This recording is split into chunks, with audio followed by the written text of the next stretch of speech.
Ini apa sih yang harus dilakukan setelah vaksin ini bagi teman-teman wartawan ini? Oh iya. Tadi setelah vaksin tetap melakukan prokesnya dilakukan ya. Protokol kesehatannya tetap. Jadi pakai masker, jaga jarak, cuci tangan, menghindari kerumunan seperti itu ya. Mencuci tangan teratur ya. Ya. Jadi protokol kesehatan tetap harus dilakukan. Ya. Terus yang kedua harus kalau misalnya ada efek simpang yang terjadi, kadang memang ada habis divaksin itu gejala-gejala tertentu, apakah dia demam, greges, nyeri, itu wajib dilaporkan kepada petugas kesehatan. Jadi sudah ada kontak personnya dari kami apabila pasien-pasien yang sudah dilakukan imunisasi ada reaksi simpang yang muncul. Jadi akan kami tindak lanjuti seperti itu. Teman-teman yang tadi tensinya rendah atau tinggi itu kenapa? Kalau tensinya tinggi, rata-rata pasien-pasien kami tadi itu beliau itu tidak pernah tahu penyakitnya. Mereka tidak pernah kontrol kalau ternyata penderita penyakit hipertensi. Jadi tinggi-tinggi. Jadi ini tadi baru tahu bahwa tensinya masih tinggi. Waktu istirahat kita tensi ulang dan ternyata masih tinggi. Jadi otomatis kami harus menstabilkan dulu tensinya. Kalau sudah bagus, baru kami bisa melakukan vaksinasi. Dari 60 pasien ya hari ini yang lebih 60 lebih, berapa yang gagal divaksin karena tidak lolos screening? Itu tadi ada 4. Kenapa, Bu? 2 penyakit kencing manis yang tidak terkontrol. Jadi pasien itu penderita penyakit kencing manis, tapi selama ini dia tidak pernah periksa kencing manisnya, tidak pernah minum obat seperti itu, dan kadarnya saya tanyakan pernah di atas 200 seperti itu. 2 orang. Yang tadi yang tensinya yang tinggi itu 2 orang juga seperti itu. Nggih.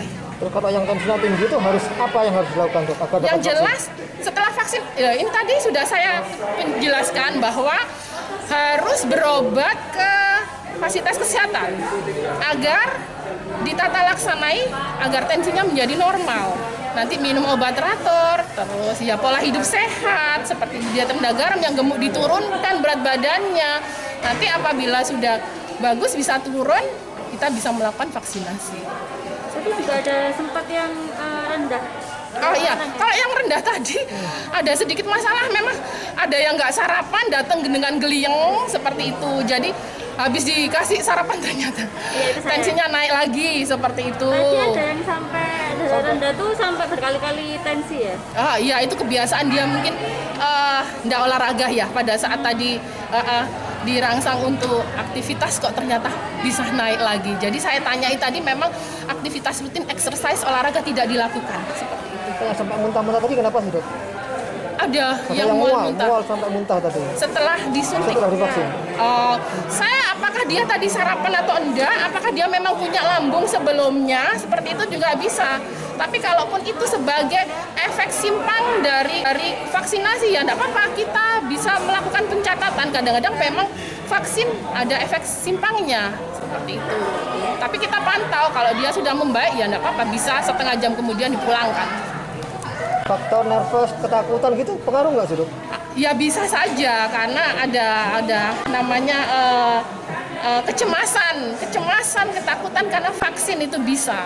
Jadi biasanya kalau ada satu pasien yang cemas, biasanya kita nggak menampakkan kecemasan itu sama pasien yang lain karena biasanya menular itu.